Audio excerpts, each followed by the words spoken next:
Namaskar.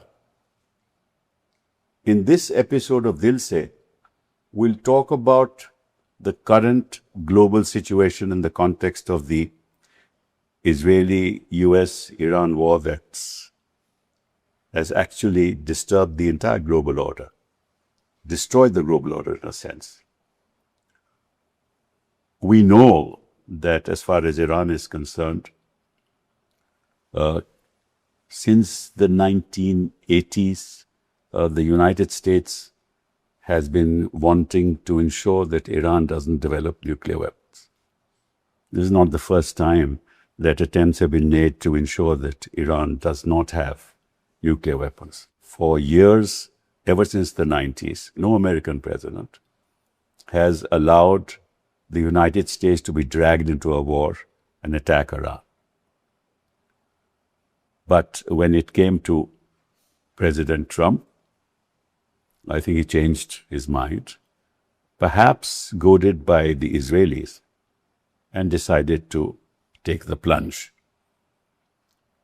And therefore, you know that in June 2025, the Americans attacked Iran, and Donald Trump proclaimed that the nuclear facilities had been destroyed and there was nearly nothing left and Iran could not develop nuclear weapons. All that he claimed way back in June 2025. And then, of course, suddenly, on February 28 of this year, he decided to directly attack Iran. Now, there is a background to all this. The background is that way back in the years 2009 onwards, 2013, 2015, attempts had been made by administrations to persuade Iran not to enrich the uranium that they possessed. And at some point in time, an agreement was reached. It's called the JCPOA. And in terms of that, countries joined in that effort. And it was agreed that Iran would not enrich the uranium that they possessed beyond 3.67%. But this happened in 2015. Then in 2018, when President Trump became the president of the United States, he tore up that agreement for reasons that we can discuss. And therefore, Iran decided that, look, we had agreed that we'll not enrich uranium, but now that they don't want that agreement to go ahead, they decided to enrich the uranium. The result was that the Iranians possessed enriched uranium up to 60%. And that gave an excuse to the Americans, and perhaps goaded by the Israelis, to attack Iran on February 28, 2026. Iran, as we know, applied a very interesting strategy by reacting, retaliating, and made it difficult for the United States to win an all-out war, despite the fact that Trump claimed that he would ensure that Iran returns back to the Stone Age. So, to discuss the ramifications of this conflict and what's happening today, because as you know, there was a ceasefire. A delegation was sent to the Pakistan, led by J.D. Vance, and that attempt to resolve the issue failed. And now we are hearing that there's another delegation that's going to go because the ceasefire is going to expire. So we'll discuss many of these issues, but we have a fascinating guest who's going to discuss this with me. He happens to be Kamal Sibal. Thank you very much for being here. You were Foreign Secretary July 2002 to 2003 when Parliament was attacked, I believe. And you've served for 41 years, holding key positions, Ambassador to Turkey, Deputy Chief of Mission to the United States, to Washington, Ambassador to Egypt, Ambassador to France, finally after retirement, Ambassador to Russia, and after that, you've been from 2008 to 2010, member of the National Security Advisory Board, a member of the National Foundation, U.S.-India Strategic Partnership Forum as an advisor. You received an award from the President of France in 2004 as the Grand Officer of the National Order of Merit, one of France's highest distinctions, in recognition of your contributions while serving as Indian ambassador. In 2017, you received Padma Shri Award. And in 2017, you were decorated by the Russians, with the Russian foreign minister, with an award for contributions to international cooperation. You're a prolific writer, a commentator, written 700 op-eds. And your recent comments on this conflict, we'll talk about this a little later. But thank you very much. I want to ask you a fundamental question here, and we'll start that with the fact that it is a fact that the Israelis have a nuclear weapon. Israelis have nuclear warheads to the extent of 50 to 80. At the moment, it could be increased to 100. And they were held by France way back in the Negev desert. And at that point in time, as you know, that the Israelis have not signed the NPT. So at that time, it was Ben Gurion who was in power in Israel. And I remember that JFK wrote to Ben Gurion saying that we believe that you are developing nuclear weapons and very worried about it. And he sent a delegation to Negev. And inspections were done, but the Israelis called it a research facility. So if the Israelis have a nuclear weapon, and they say they have it because of security reasons, why can't Iran have a nuclear weapon? Logically, yes. Well, first of all, thank you for inviting me. And it's a very pertinent discussion because the world is facing a crisis because of this conflict. The ramifications of these are very wide-ranging. And if this conflict goes on, the entire world economy can be upended.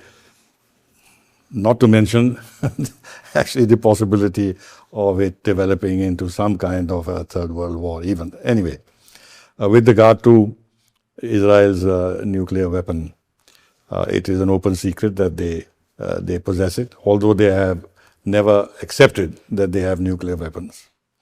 Iran has signed the NPT. Yes. And they have, therefore, under the NPT, observed all the obligations that the NPT imposes. Under the NPT, they have the right to enrich because the NPT allows countries to develop nuclear capability for peaceful purposes. Yes. And enrichment is absolutely necessary to run power plants. Otherwise, how do you run nuclear power plants? The 3.67% limit is to ensure that you don't develop military-grade uranium, which can then be used for nuclear weapons. Now, you have actually described what has happened over the years with regard to Iran's nuclear program. In 2015, when Obama signed the JCPOA, all the P5 members were involved, plus Germany. Yes. It was a very intensive discussion, and you can actually see from the book that the former CIA chief, Bill Burns, wrote about the back channel and how he was involved. Burns was involved in that. In these negotiations. And he's given in great detail how intensive these negotiations were. More than that, or in addition to this, since these are highly complex and technical issues, and it's not simply for diplomats to decide. So they had, the French, for example, had the head of their Atomic Energy Commission to participate in the complex discussions. Yeah. And so did the United States. I don't know about others, whether Russia or Chinese were involved or not. In other words, it was a very, very carefully drafted document which foreclosed the possibility of Iran developing nuclear weapons. Now, Khamenei himself, the spiritual leader, had issued a fatwa that possession of nuclear weapons is against Islamic tenets. Correct.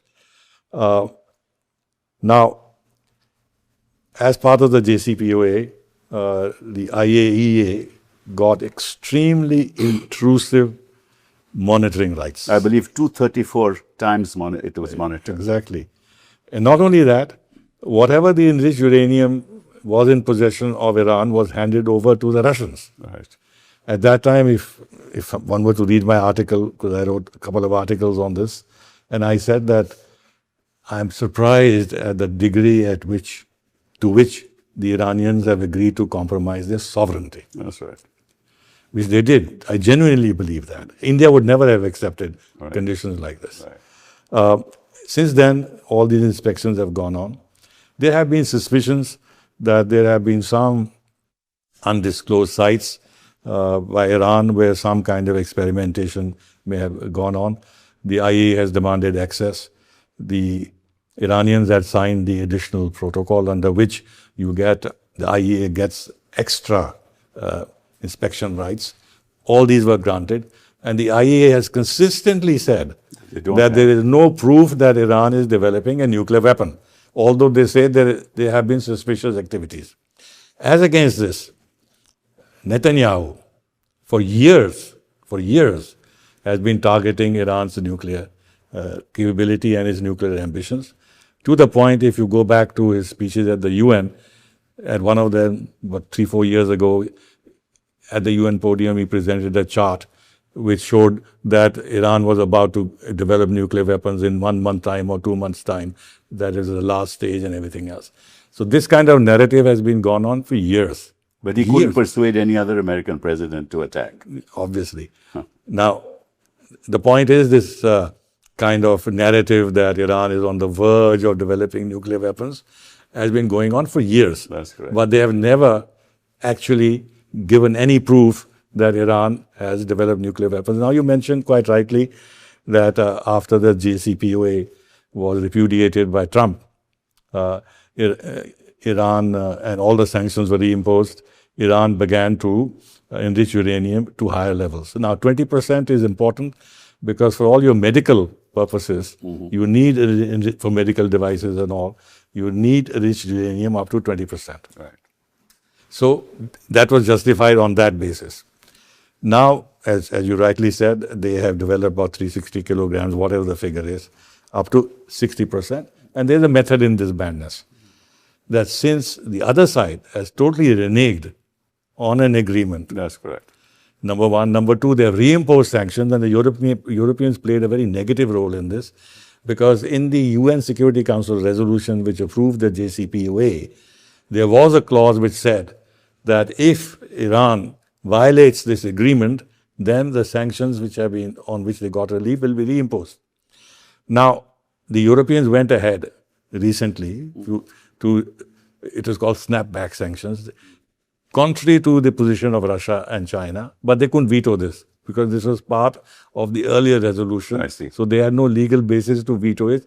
So it went ahead and they reimposed these sanctions. Now, the 60% thing is a lever that, to my mind, that Iran has. That, look, you have gone back on all your agreements. That's correct. We are going to put pressure on you and keep enriching up to 60% as they have done in order to force them into negotiations. Now, I'm saying this seriously because if you look at what happened during the mediation by Oman and what the Omani foreign minister publicly said in an interview to an American TV channel, and later in The Economist, which is quite surprising. They will never ever develop a they asked him to write the article, right. The Omani foreign minister, to give his side of the story, in which, astonishingly, the Iranians agreed that the 60% enriched uranium can be drawn down to 3.67% and done it in a manner that it cannot be enriched again to any level. Correct. In other words, and even more surprisingly, that agreed to a regional facility to enrich uranium so that Iran doesn't have to enrich uranium itself. That regional facility will then provide uranium for the nuclear programs of the Gulf states. Right. Saudi Arabia has one, UAE has one, whatever. And Iran would have had access to this uranium. Now, these are remarkable concessions. Right. Remarkable concessions. Right. And if you relate this to what you just said, that Trump said that he had now obliterated Iran's nuclear capability, then why this attack? Why 28th of February? Why are they attacking Iran again? But I believe in Oman also said in those negotiations that the Israelis had said that they will never ever develop nuclear weapons. This is what I'm told. Yes.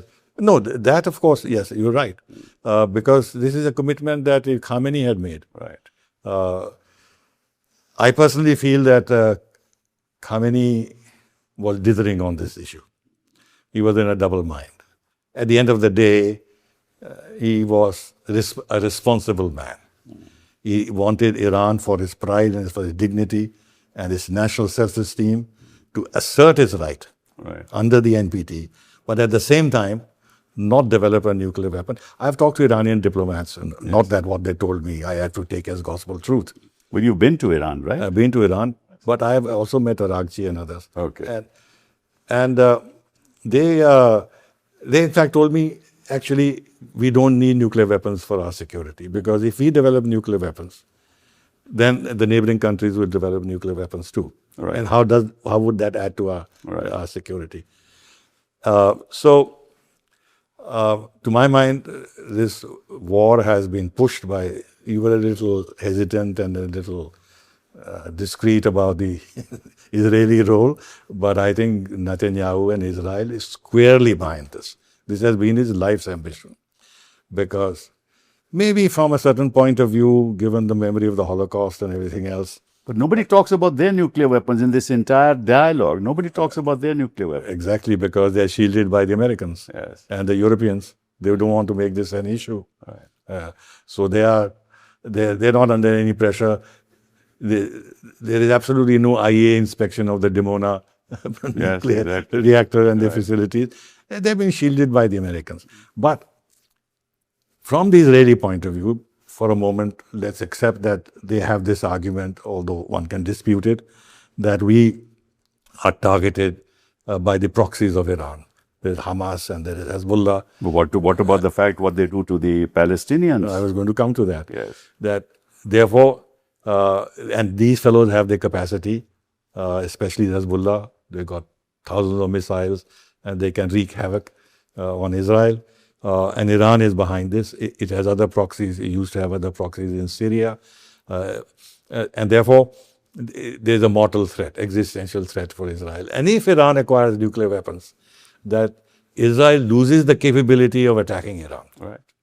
And so does the United States, for that matter. Yeah. And therefore, for Israel, it's a no. Iran cannot have nuclear weapons, because Israel wants to keep the option open, and United States, to attack Iran if necessary.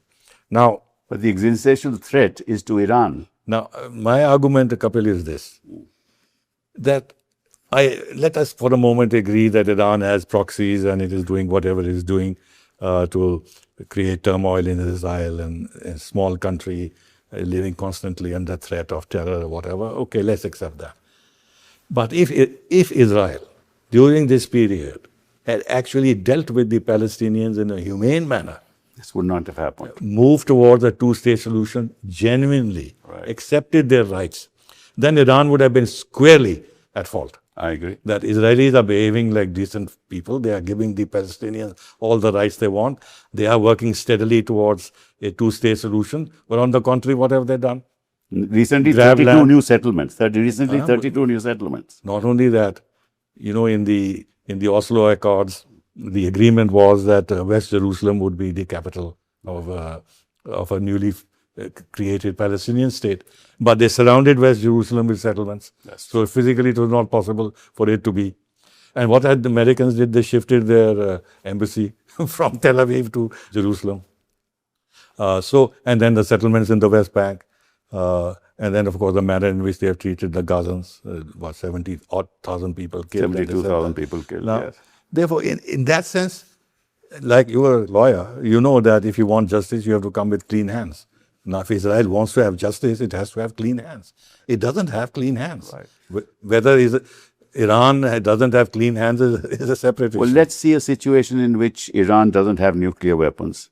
Then the expansionism of Israel, they're an expansionist country, right? They want to take hold of southern Lebanon. They want to expand up to Oman, right? So I think that they will then dominate this area, and which is what exactly they want. Is that, do you think that can be a... Of course. the It's so intent? obvious. The Abraham Accords are founded on this thought that Israel becomes a part of the region and backed by the United States. It will then dominate the region. And control the oil, eventually. Well, Especially in the that's a context little of their more- relations with the That's a little Saudis. more complicated, but in terms of what you talked about, Israeli expansionism, which is real, because the leaders in power today are messianic. They derive their logic and their claim from the Bible, from the river to the sea, which means from the Nile River to the Jordan River. That is what biblical land. It was promised to them That's by what he Moses. keeps on saying in his speeches. Moses, yeah. So, and they're not shy about saying that. And they treat some of their leaders, Smotrach and others, their finance minister, another minister, they are very, I mean, they openly say that the Palestinians are animals, they're not human beings, etc., etc. So, we are at the cusp of a situation today that is very, very, very, very dangerous. But tell me this, this impacts, in fact, it's changed the global order according to me, because the Europeans are not on board with the United States of America at this point in time. The Europeans are also very unhappy with Israel. They have an agreement with Israel, defense agreement of 2000. They want to suspend it. There's 1 million signatures that have recently been taken. Italy has suspended it, yeah. Italy has that. Spain is against this war. European relations with the US there's been a transformation in that relationship. In the meantime, the Gulf countries are very unhappy because the facilities that were built by the United States in those Gulf countries, according to the Iranians, are used to attack them. Therefore, Iran has attacked the Gulf countries. So there's a problem there. And Pakistan is their neighbor. There's a big problem with Pakistan. China is sitting pretty. Russia, too, is sitting pretty. In this context, what's going to happen to the new global order? Look, the repercussions of what is happening are extremely dangerous. For this reason, that especially given the personality of Trump, he always wants to win. And he defines himself what that win is. Now, if he agrees to terms which then can be reasonably analyzed as United States and Trump not getting his way, then is a huge problem for him. So he can't afford a solution in which he is not the clear winner. Now, for Iran, it's an existential threat because twice they've seen, as you, in your introductory remarks, you pointed out, twice during the course of negotiations, they've gone and attacked Iran. Right. So they are using the threat to attack, including the threat that we will bomb you back to the Stone Age, and then saying that we'll wipe your civilization entirely. Look at the terms that are being used. Now, they cannot have any trust in the United States, and Trump in particular. So if they agree to something, what is the guarantee that this will be upheld by the United States? So for them, it's a fight to the finish. And therefore, at the moment, their how should I say, strategy, which I think will be difficult to implement, is to make sure that the American presence is excluded from the region. That's the logic behind attacking their bases. Yeah. And America, look at this. He talks about it being the biggest military power in the world and everything. He couldn't protect his bases. It's true. He had to vacate those bases. Military personnel in those bases had to seek shelter in hotels. Some of those hotels were also attacked by the Iranians. And then, mind you, even in the oil, Aramco and whichever the oil energy facilities in the Gulf countries, American companies have a very, very large share. That's right. Exxon has 30% in the Saudi oil complex. So that's why the Saudis are very worried. They made a very strong statement the other day. I don't know the figure about UAE, but Exxon and BP have huge shares. That's right. So, therefore, Iran can well argue, you decapitated our leaders. Look at that also. I know we're going to cut to that. Utter violation of international law. That's right. But we didn't even talk about it. So they decapitated their leadership. Not only the top leadership, 40 people at the top levels of the armed forces and all have been killed. And now they've killed Kamal Karazi. That's right. I feel personally a bit upset about, well, upset is a strong word. I feel sorry about this because I'm a member of the Leaders for Peace, which is an organization which promotes peace led by a former French Prime Minister. And Kamal Karazi was part member of that, along with Blinken when you didn't, before he became Secretary of State. And I've interacted with Kamal Karazi. They've killed him. A very reasonable man, but they've killed him. Anyway, so they have attacked their bases.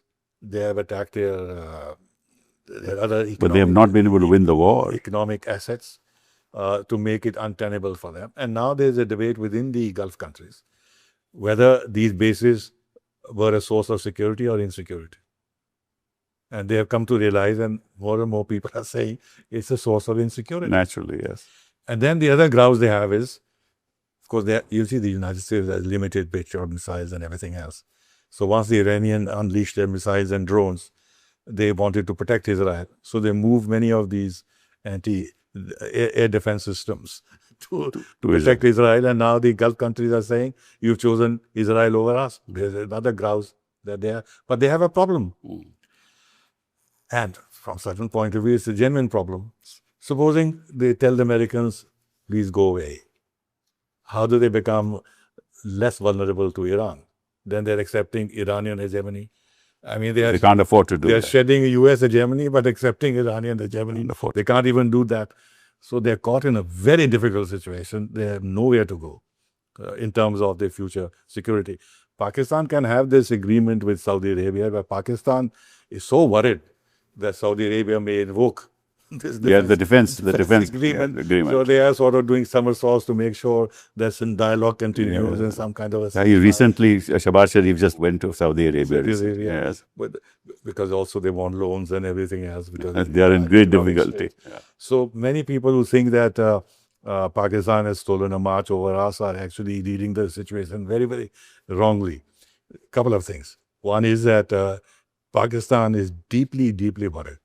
As I said, that if this continues, and if tomorrow Iran starts actively attacking the Saudi energy facilities, and Saudi strikes back, because they have capability of striking back. They have said so. They're not doing it for the time being. UAE has done it, but then they'll invoke the defense agreement. And what does Pakistan do? 30% Shia population, neighbor country of Iran, they have exchanged missile attacks between each other. A great problem so for Pakistan. They have to be active for their own salvation, if you like.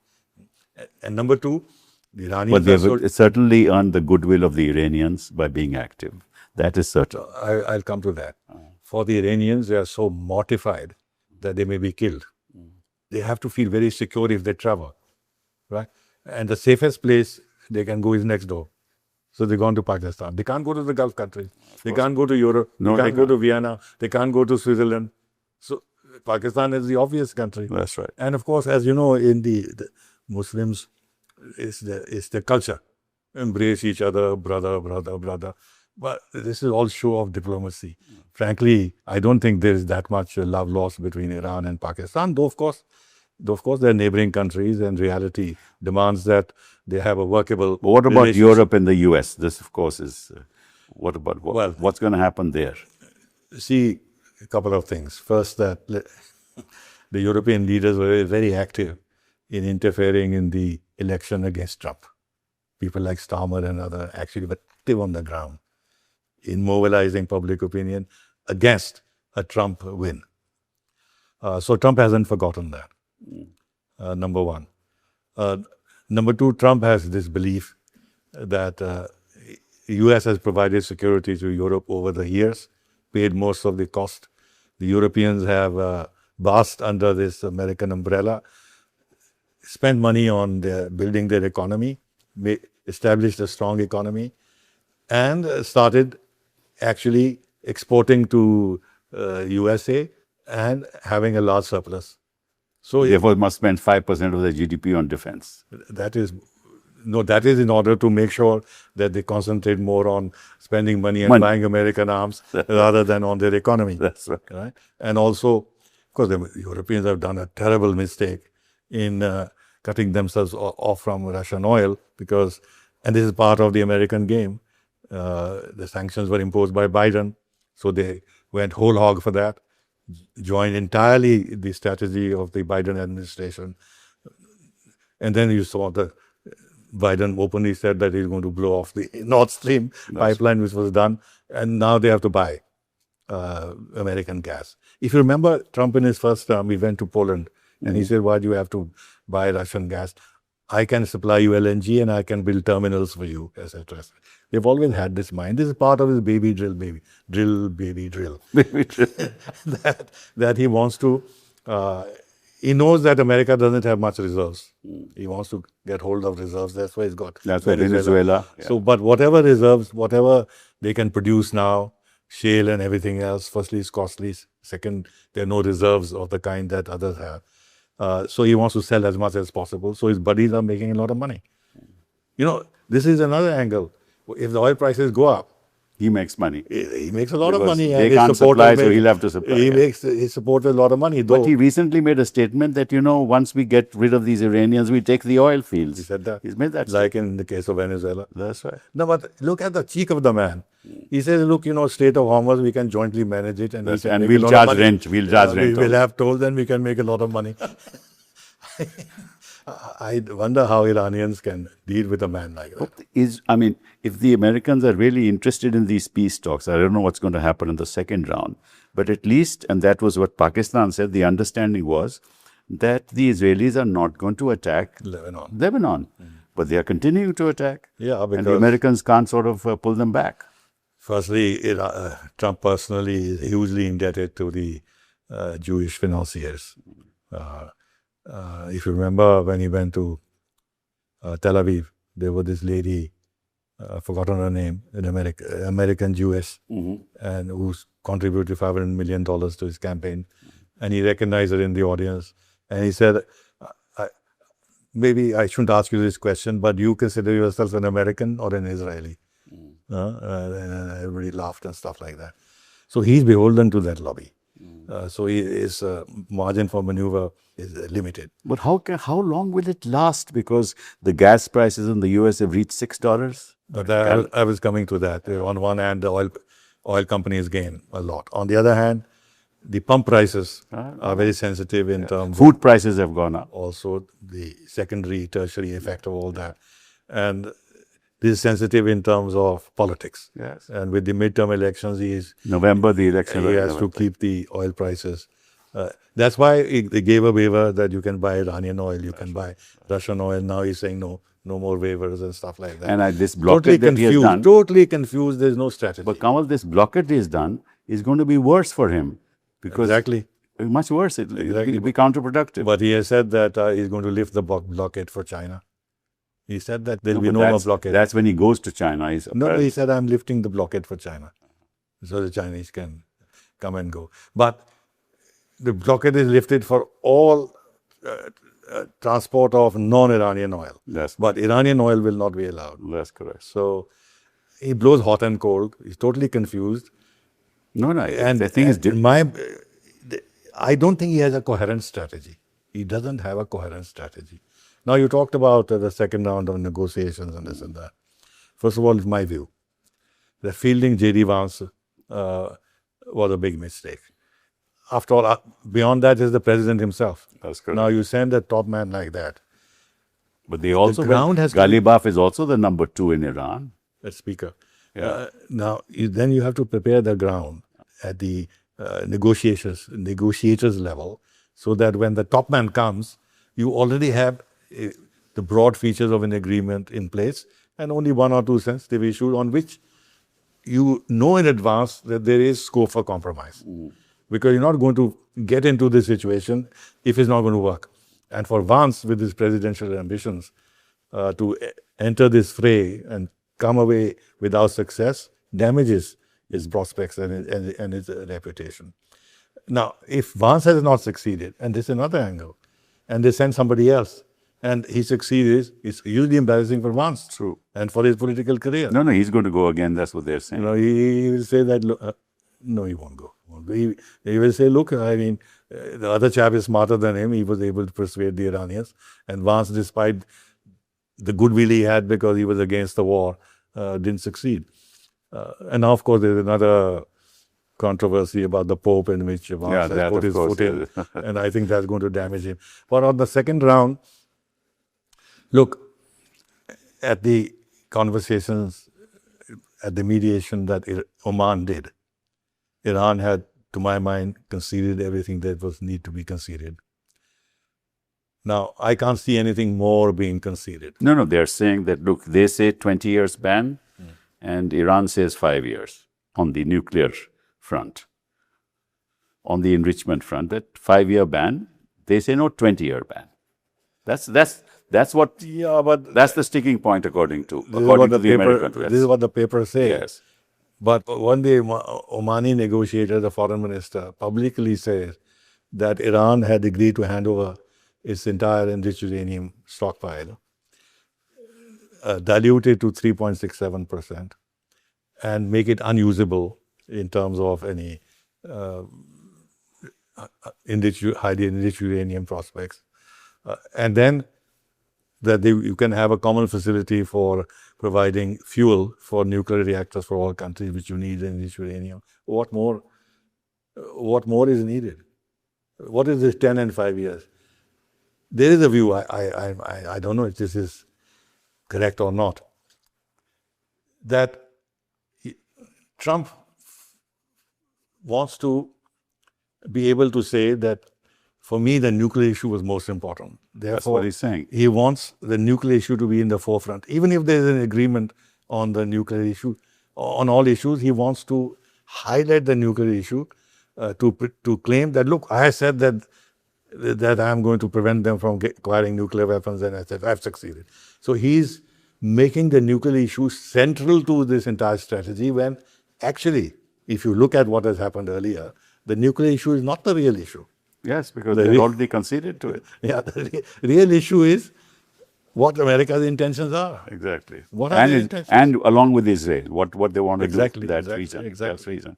But now they are saying, and that the new conversation that's taking place is that the 60% enriched uranium will be handed over and kept outside the country.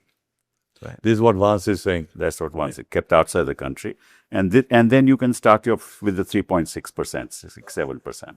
Well, that's also would be acceptable to Iran. To my mind, yeah, I agree with you. I think if push came to shove, and this was the only sticking point, and on everything else, which I don't believe is possible, the Iranians were satisfied that the Americans were being genuine, and they're going to lift all sanctions. Not only UN sanctions, but the sanctions. And also the assets, $28 billion of assets. Assets, they release all those assets, this and that. I think the Iranians earlier on had handed over their stockpile to Russia. They'll do it again. And Russia will be able to persuade them. I don't think that will be the sticking point. But no one say no missiles for you. This is the other thing. Now, this is the thing, that earlier on in the JCPOA, the Americans tried very hard to bring in both development of missiles as well as the regional role of Iran. The Iranians had nothing doing. Yes. Nothing doing. Now, again, this has come into the negotiations. Then they'd be defenseless if they agree to that. Exactly. They've said that we can't have an air force. Yes. So the only defense we have is missiles. So you want to render us defenseless. Iran will never accept that. Yes. And as for regional role, if I was Iranian, I would say, well, first look at Israel's regional role, and let's look at your regional role. You curb your regional roles, and I can curb mine. So, I mean, what's the argument? That you have free hand to The argument have is a I have regional the role? power, I have the military power, I can decide what I like. The laws will be laid by me. The terms of a settlement will be decided by me. Exactly. That's what it is. Yeah, but Iran is is too proud a country. Remember, Iran has never been colonized. That's true. So their mentality is a bit different. That's true. But tell me, in this Strait of Hormuz issue, because this is also a very, it's a legal issue as well as an emotive issue. They say that, look, a part of it is with Oman and part of it is with us, because the width of the Strait of Hormuz is about 20, 25 or whatever it is. Right? So they say that, look, then these are our internal waters, so we are entitled to charge a toll. And the fact is that you've destroyed Iran. How will they recoup? The only way for reparations is for each ship that passes, it pays a toll, because they've been attacked without any cause. But Kapil, to my mind, there is a flaw in this logic. But let me go back a little bit. Under UNCLOS, the Strait of Hormuz, as well as the legal basis of operations, maritime operations in all the states, is in the UNCLOS document. And Hormuz Strait is also there. Yeah. And it's very specifically said that it is freedom of passage, everything else, etc. That's part of maritime law. That's why I said the legal issue is clear. No. Other thing is that it has no relevance to Suez Canal or Panama Canal or anything else, because those are, on each side of those canals, there is sovereign territory. That's right. In this case, Iran is only one coastal state. Now, you mentioned Oman, and that is a flaw in the Iranian argument. I'll tell you why they're doing this. There is UAE and there is Qatar. They're also coastal states. So you can't disregard their rights over this. Now, what the Iranians are saying, that the deep water channels through which these ships pass are either in the Iranian territorial waters or in the Omani territorial waters. And therefore, they have a right. But this is contrary to the UNCLOS. But the interesting thing in this is that when Iran signed the UNCLOS, it did not ratify it. So Americans have also not ratified it. They've also not ratified it. Now, and they also added a very specific reservation, because under UNCLOS, there is a right of free passage of military ships. And Iran said no. And from their point of view, absolutely rightly. Then you are giving an opening to American warships to ply up and down the Strait of Hormuz, as they've been doing in the past. So they had actually put in a very strong reservation. So there are legal arguments on the part of Iran. But the broader picture is that they cannot say that international waterways, as described in the UNCLOS document, even if Iran has not signed it, ratified it, means that they can exercise. So as far as the tolls is concerned, Kapil, why should we pay the price for American folly? No, I'm not. I'm only saying. I'm just saying that the Iranian position. They are in their negotiating position. One of the grounds, one of the 10 points of Iran is that, look, we must get reparations. That's from the Americans. But how do the Americans will not agree to it? You know that. Then why should India or China or Japan or South Korea pay reparations for what Americans and the Israelis have done? You're right. But the question is, in this very unjust war, somebody must but when it's being unjust to us, let's say it's true. India, it is true. In fact, I think if you ask me, Americans have been very unjust to us because the impact of the war on this part of the world is much greater. Absolutely. Right? Absolutely. Look at the economic impact. Look at the LPG. Right? I agree. Look at the lines. You're not going to get oil for a long period of time because the ships that was launched earlier, before the war, they are now reaching their destinations. In between, the ships have not launched. The other thing therefore, they'll reach in 3-4 months. Then what's going to happen? There are a couple of issues there. One is that since the ships are blocked, which means that no more ships can come in to load oil. If they can't load oil, then you can't keep producing oil because there's no storage. Exactly.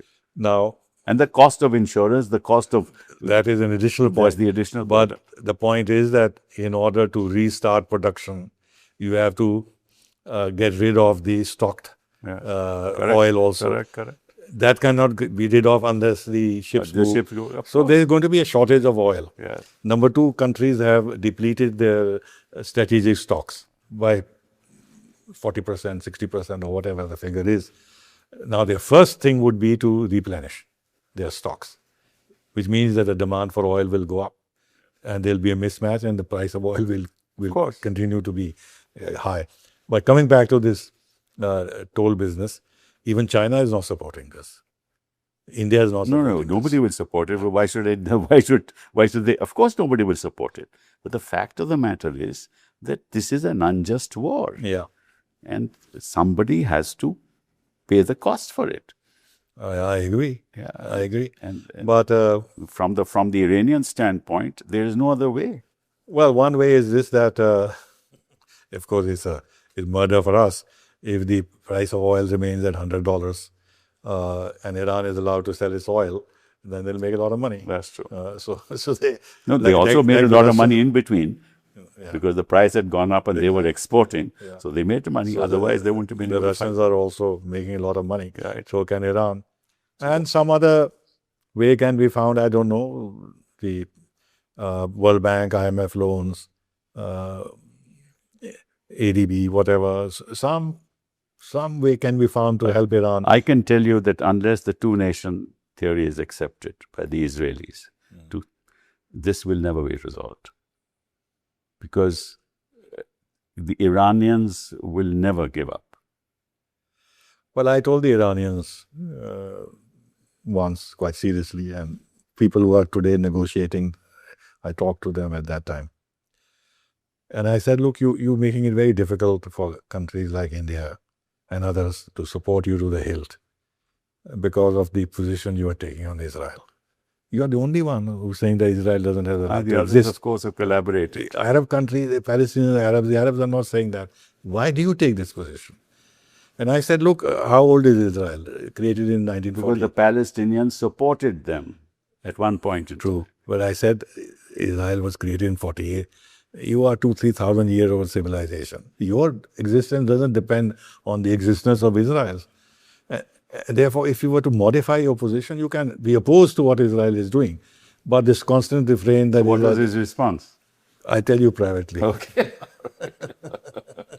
But I think the global... One response was this, what you've just said. Okay. That when the revolution was in the infant stages and the communists were actually battling for taking control of Israel, and the revolution of Khamenei was in danger, the PLO sent its people on the ground to provide security. That was one reason he gave me, but there were one or two others too. But anyway, in this whole conflict, I think China is sitting pretty. Yes. And has enhanced its global image, according to me. It is a gainer for several reasons. First, that America is weakening itself. America is losing ground in the Middle East. As you know, Saudi Arabia and China have a massive relationship. That's true. Iran and China have a massive... I went to Saudi, I went to Riyadh recently. The kind of investment the Chinese have made is unbelievable. Iran and China have a 25-year-old agreement. UAE and others have been turning towards China because China is a huge importer of oil. Yes. And therefore, they have a vested interest in keeping these markets open, especially with the renewable energy and everything else. They know that time is limited. Yes. And these big consuming countries are assets which they have to cultivate, including India. So number two, China, US loses ground in the Middle East. Number three, China, by comparison, looks far more reliable, statesman-like, mature. Yeah. Even when they threatened Taiwan, they never go to this extent in doing some of the things the Iranians are, the US is doing. So, since they have now a lot of clout in the United Nations and in the global South, therefore they will gain diplomatic ground in the non-West part of the world. And then they have launched all these initiatives: global governance, global development, global civilization initiative, global this, global that, which is resonating. Contrary to the discourse of the Americans. And if you look at Trump, the kind of thing he says. No, he's withdrawing from international organizations. Exactly. So you're right, China is a big gainer. What about Russia? Russia, but let me come back to this. But China has also lost. China had invested, I forget the figure, it's $20 or $40 billion in Venezuela. Yes. Which they have lost. That's true. And Now with the American domination of the Western Hemisphere, the Monroe Doctrine and Monroe Doctrine, look at Panama Canal. They've taken the thing away from China. Now with Iran, China, in a sense, has lost because they had a 25-year... on China. Iranian oil comes to them, yes, of course. No, also they had a 25-year agreement. That's right. And if you see the statements of Chinese, they're very cautious. They're not giving full support to Iran. No. And on the issue of the Strait of Hormuz, they say there should be no impediment in terms of... Naturally, because they want the oil. Yeah. So China has largely gained, but not entirely. But Russia has lost in Venezuela. Russia has been hit in Iran. These were two countries which are very friendly to Russia and in the Russian orbit. There was the international North-South corridor in which we were also interested in everything else. Russia was building nuclear power plants. They're building one. They agreed to build another one, etc. So they have lost. Russia has lost in Syria also because the Assad regime is no longer there. So Russia, in fact, Russia was asked, Putin was asked directly this question. There is a feeling you've not helped Iran. And he said, what do you mean by help? Do you mean that I should get into a war with the United States? We are involved in Ukraine. We have helped Iran. We fully support their peaceful nuclear power program, and we'll continue to support that. And there's other ways we've helped them. So he gave a very balanced view that if you want me to help Iran confront the United States and myself get He said no. Yes. In fact, he was asked the question, have you supplied any arms or this thing? And he said no. So we have supplied intelligence information, whatever else, whatever. They must have given some help. No, but a few months ago, I have seen myself to Putin's interview.